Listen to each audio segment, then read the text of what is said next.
ఎన్నో రోజుల నుంచి ప్రెగ్నెన్సీ కోసం ట్రై చేస్తూ ఉంటారు కదా! సో, మీరు ప్రెగ్నెన్సీ కోసం ట్రై చేసినప్పుడు first of all me health అనేది మీ దృష్టిలో పెట్టుకోవాలి కంపల్సరీ. బికాజ్ హెల్తీగా ఉంటే గనక ప్రెగ్నెన్సీ అనేది ఈజ్ అవుతుంది. కానీ ఇక్కడ చాలా మంది వరకు నేను నా పర్సనల్ క్లాసెస్‌లో చాలా మందికి అడ్వైస్ చేసే విషయాల్లో కూడా ఫీమేల్ ఎక్కువ హెల్తీగా ఉండాలి, కాన్సంట్రేటెడ్‌గా తన మీదే పెడుతూ ఉంటారు దృష్టంతా గూడా. కానీ ఇక్కడ జెంట్స్ కూడా స్మోకింగ్ అలవాటు గాని, లేకపోతే ఆల్కహాల్ అలవాటు గాని, ఎక్కువగా ఆలోచించే అలవాటు గాని, నిద్రపోకుండా ఎక్కువ సేపు మెలకువగా ఉండే అలవాటు గాని, ఇలాంటివి ఏమన్నా ఉంటే వాళ్ళు కూడా వాళ్ళ హెల్త్ కేర్ అనేది తీసుకోవాలి అండి. నౌ ఎ డేస్ ఉన్న పరిస్థితుల్ని బట్టి అటు ఫుడ్ వైస్ కానివ్వండి, లేకపోతే ఇటు టెన్షన్స్ వైస్ కానివ్వండి, చాలా అంటే చాలా మార్పులొచ్చేసాయి. సో, అలాంటి సమయంలో మనం మన మీద కేర్ తీసుకుంటేనే మీరు నెక్స్ట్ జనరేషన్‌కి వెల్కమ్ చెప్పగలుగుతారు. అయినా కూడా మీరు కరెక్ట్‌గా రోజు ఎక్సర్‌సైజ్ చేయండి.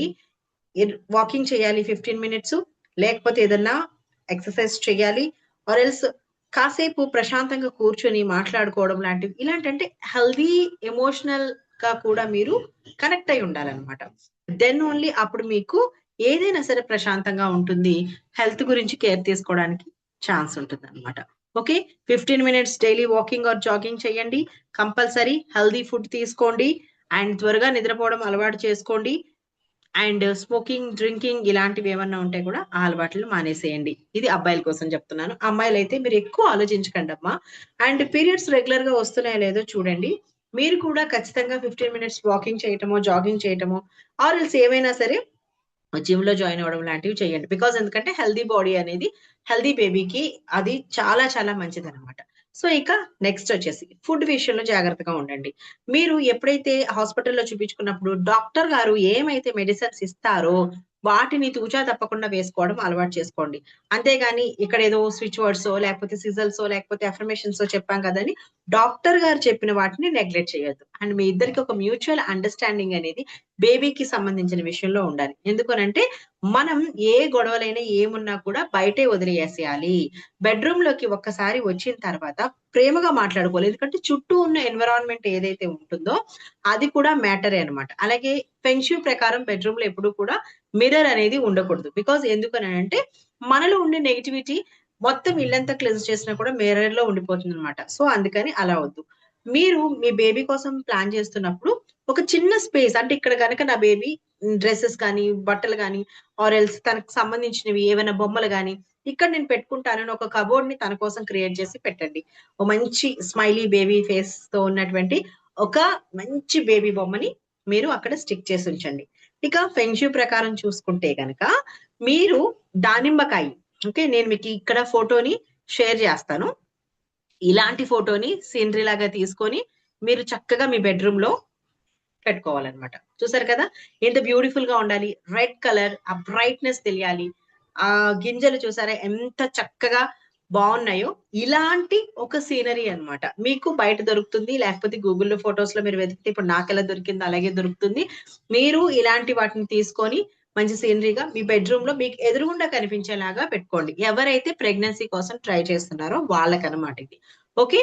అండ్ నెక్స్ట్ వచ్చేసి ఈ సీనరీని ప్రతిరోజు కనీసం 5-10 మినిట్స్ గేజింగ్ చేయండి. అలాగే పక్కనే బేబీ ఫోటో కూడా చెప్పాను కదా! దాని పక్కనే కూడా ఇంకొక బేబీ ఫోటోని మీరు ఒకటి తనకి ఏదైతే స్పేస్‌ని క్రియేట్ చేసామో అక్కడ స్టిక్ చేసుకోండి. ఈ దానిమ్మ గింజలకి సంబంధించిన ఈ సీనరీ ఏదైతే ఉంటుందో దాని పక్కన కూడా ఇంకొక బేబీ ఫోటోననేది మీరు స్టిక్ చేసుకోండి. గేజింగ్ చేయండి. Feel the feel. Me bedroom అనేది మీకు సంతోషం అన్నమాట. ఓకే. ఏదైనా సరే పాజిటివ్‌గా మాట్లాడడానికి, పాజిటివ్‌గా ఆలోచించటానికి, పాజిటివ్‌గా కూర్చొని రాసుకోవడానికి ఎవ్రీథింగ్ ఒక పాజిటివ్ ప్లేస్ అనేది ఉన్నది అంటే అది ఖచ్చితంగా మన బెడ్‌రూమ్ అయి ఉండాలి. ఎవ్వరికైనా కూడా అండి. నాట్ ఓన్లీ ప్రెగ్నెన్సీ కోసం ట్రై చేస్తున్న వాళ్ళకి మాత్రమే కాదు. ఇంట్లో ఎలాంటి సరే సంతోషమైన దాంపత్య జీవితం ఉండాలి అని అనుకునేటప్పుడు, మ్యూచువల్ అండర్‌స్టాండింగ్ బావుండాలనుకునేటప్పుడు మాక్సిమం నో ఫోన్ జోన్‌గా మీ బెడ్‌రూమ్‌ని మార్చండి. అప్పుడు చాలా అంటే చాలా బావుంటుంది. ఆ చేంజెస్ మీరు చేస్తూ ఉంటే మీకు తెలుస్తూ ఉంటదనమాట. ఫోను తీసుకురాకుండా అండ్ బెడ్‌రూమ్‌లో అన్ని మంచి మాటలు మాట్లాడుకోవడము, సరదాగా ఉండడము, ఇలాంటివి చేసినప్పుడు మీకు ఆటోమేటిక్‌గా చేంజ్ అనేది తెలుస్తుంది. నేనిప్పుడు ప్రెగ్నెన్సీ కోసం ట్రై చేస్తున్న వాళ్ళకి 2 సిజల్స్‌ని నేను షేర్ చేస్తాను. సో, మీరు ఆ సిజల్స్‌ని ఎలా గేజ్ చేయాలి ఏంటి అనేది షేర్ చేసిన తర్వాత చెప్తాను నేను. ఓకే.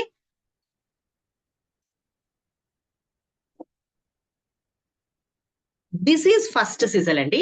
సో ఈ సిజల్ ఎవరైతే ప్రెగ్నెన్సీ కోసం ట్రై చేస్తున్నారో వాళ్ళ కోసం అన్నమాట. సో ఇప్పుడు ఈ సిజల్ ఏం చేయాలి అంటే 1 మినిట్. ఫస్ట్ మీరు డ్రా ఎలా చేయాలి అనేది కూడా మీకు నేను చెప్తాను. Okay, 1 minute. ఫస్ట్ మీరు ఈ సర్కిల్ గీయాలండి. ఓకే, అంటే మీకు ఈజీగా ఉండడం కోసం నేను మళ్ళీ వేరే కలర్ పెన్ తో గీస్తున్నాను ఇక్కడ. ఇది మీరు సర్కిల్ చక్కగా ఇలా క్లియర్ గా గీసిన తర్వాత దెన్ అప్పుడు ఈ వి ఆకారంలో ఉంది కదా ఇది, తర్వాత ఇక్కడ స్లైట్ గా ఉండే 7 లాగా ఉంది కదా ఇది, దాని తర్వాత ఇలాగా, ఆ తర్వాత 2 డాట్స్. ఓకే, ఇలా అన్నమాట. ఓకే, సో సర్కిల్ ఇలా మీరు మంచిగా ఫస్ట్ గీసిన తర్వాత 1 బై 1 స్టెప్ బై స్టెప్ మీరు ట్రై చేస్తూ ఉండండి. బికాస్ మీరు ఒక్కసారికి ట్రై చేసిన తర్వాత మళ్ళీ ఒక పేపర్ తీసుకోండి, 21 టైమ్స్ అట్లా మీరు ట్రై చేశారనుకోండి, మీకు సిజల్ వేయడం అనేది వచ్చేస్తుంది. ఈ సిజల్ ని ఏం చెయ్యాలి అంటే మీరు ఖచ్చితంగా మీ లెఫ్ట్ సైడ్ ఆఫ్ బాడీ మీద రాసుకోవాలన్నమాట. అప్పుడు మీకు ఏమవుతుందని అంటే ప్రెగ్నెన్సీకి సంబంధించినటువంటి యూనివర్సల్ నుంచి వచ్చే కనెక్షన్ కానివ్వండి, ఆర్ఎల్స్ మన సబ్ కాన్షియస్ లెవెల్లో మీరు ప్రెగ్నెన్సీ కోసం ఇప్పటి వరకు ఏమైతే ఫియర్ పడ్డారో వాటిని తగ్గించుకుంటూ వస్తుంది అనమాట. ఓకే, ఇప్పుడు నేను మళ్ళీ ఇంకొక సిజల్ ని కూడా మీకు షేర్ చేస్తాను. That is my second sisal.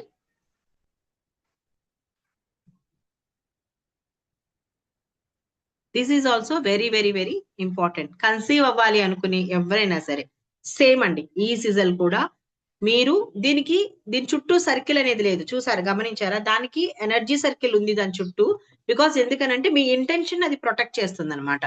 ఇది నేను ఖచ్చితంగా ఒక హెల్దీ బేబీతో కన్సీవ్ అవుతాను అని ఒక స్ట్రాంగెస్ట్ ఏదైతే డిజైర్ ఉంటుందో వాళ్ళు ఈ యొక్క సిజల్ ని యూజ్ చేయాలి. ఈ 2 సిజల్స్ ని కూడా మీరు పక్కనే మీ ఎడమ చేతి మీద రాసుకోవచ్చు, లేదా లెఫ్ట్ సైడ్ ఆఫ్ బాడీ మీద రాసుకోవచ్చు.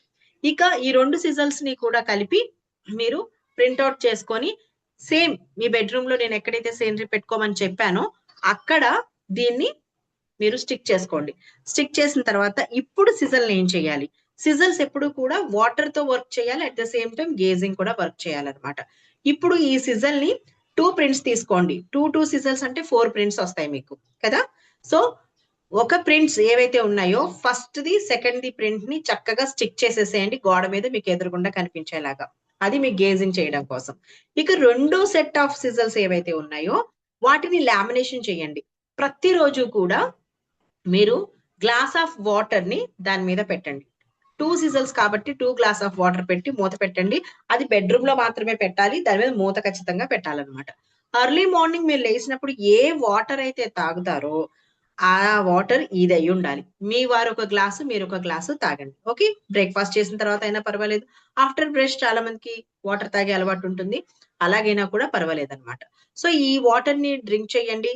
అప్పుడు మీరు చెప్పుకోవాల్సినటువంటి అఫర్మేషన్, నైట్ పెట్టేటప్పుడు అఫర్మేషన్స్ చెప్పి పెట్టాలి, అట్ ద సేమ్ టైం తాగేటప్పుడు కూడా అఫర్మేషన్స్ ని చెప్పి అప్పుడు తాగాలన్నమాట.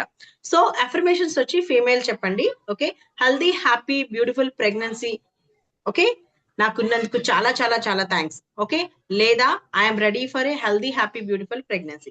నేను ప్రెగ్నెన్సీ వచ్చినందుకు నాకు ప్రెగ్నెన్సీ వచ్చినందుకు thank you so much. Okay, pregnant గా నేను చాలా హెల్దీగా ఉన్నాను, ఇలా ఏదైనా సరే. ఓకేనా, ఏదైనా ఒక ఎఫర్మేషన్ అండి. లేదంటే ఇక్కడ మీకు ఇచ్చిన I'm ready for a healthy happy beautiful pregnancy.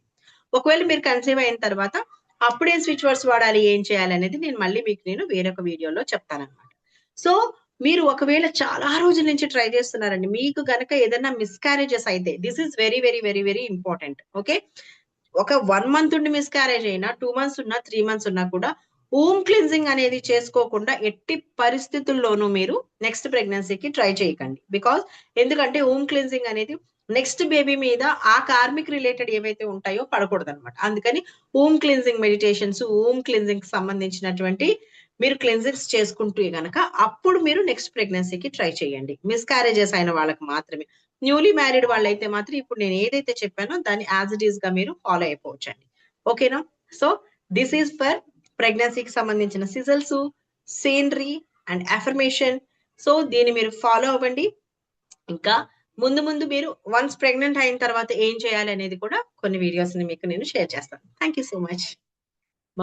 మర్చిపోకండి, నా వీడియోని లైక్ చేయండి, షేర్ చేయండి, సబ్స్క్రైబ్ చేయండి. మీకులాగా పాపం ఎంతో మంది వెయిట్ చేస్తూ ఉంటారు కదండీ! వాళ్ళకి కూడా మీరు హెల్ప్ చేసినట్టు ఉంటుంది. అలాగే నా మెయిన్ గ్రూప్‌లో ఉండడానికి మాక్సిమం ట్రై చేయండి. అక్కడ మీకు మేము ఫర్దర్‌గా అంటే ఫ్యూచర్‌లో ఏం చేయబోతున్నాం, ఏంటి, వాట్ ఈస్ వాట్, ఏం క్లాసెస్ వస్తున్నాయి, ఏం రీడింగ్స్ వస్తున్నాయి, ఏం చేస్తున్నాం అనేది మీకు ఈజీగా తెలుసుకోవడానికి ఛాన్స్ ఉంటుంది. Thank you so much.